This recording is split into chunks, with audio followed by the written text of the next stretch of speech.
السلام علیکم سامعین، welcome to my channel voice of Mona. ہماری آج کی سٹوری کا نام ہے ٹیکسی ڈرائیور۔ فہیم ایک ٹیکسی ڈرائیور تھا۔ ٹیکسی اس کی اپنی تھی۔ وہ کراچی کا رہائشی تھا، اچھے خاصے پیسے کما لیتا تھا۔ وہ 4 بھائی تھے، چاروں کے اپنے اپنے گھر تھے۔ وہ قریشی فیملی تھی، ساری فیملی گوشت کا کاروبار کرتی تھی، لیکن فہیم گاڑی چلاتا تھا۔ وہ ماں کے ساتھ رہتا تھا، باقی سب بھائی علیحدہ علیحدہ رہتے تھے۔ ماں اس کے لیے بھی رشتہ ڈھونڈ رہی تھیں۔ پھر فہیم کی ٹیکسی میں ایک لڑکی سفر کیا کرتی تھی، روز کالج جاتی تھی۔ فہیم اسے پسند کرتا تھا۔ اس نے اپنی ماں سے کہا تو اس کی امی جا کے اس کا رشتہ لے آئیں۔ ان لوگوں نے ہاں کر دی۔ فہیم کی شادی ہو گئی۔ فہیم بہت خوش تھا، اپنا گھر تھا، اپنا کاروبار تھا۔ اچانک ہی فہیم کی والدہ کا انتقال ہو گیا۔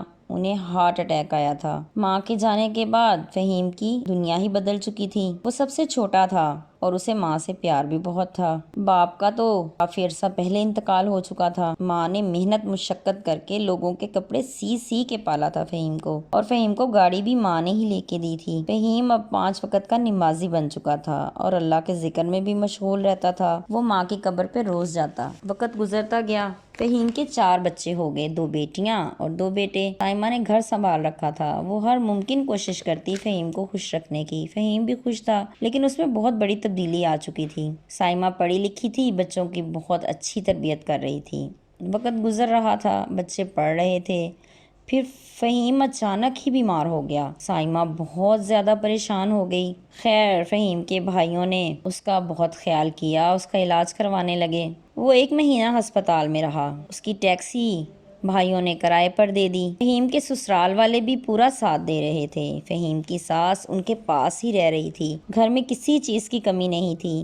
روز کی بنیاد پر سارا خرچ سائمہ کے بھائی بھی کرتے، فہیم کے بھائی بھی ہیلپ کرتے۔ سائمہ فکر سے نڈھال ہو چکی تھی۔ اس کے دل میں ڈر تھا کہ کہیں فہیم کو کچھ نہ ہو جائے۔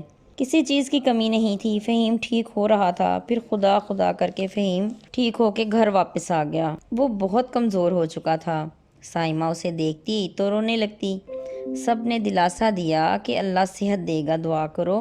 فہیم بھی اب ہمت حوصلہ ہار گیا تھا، لیکن بچوں کو دیکھ کر مطمئن تھا۔ اب وہ کافی بہتر ہے۔ جیتے رہیے، خوش رہیے۔ ملتے ہیں اگلی کہانی کے ساتھ۔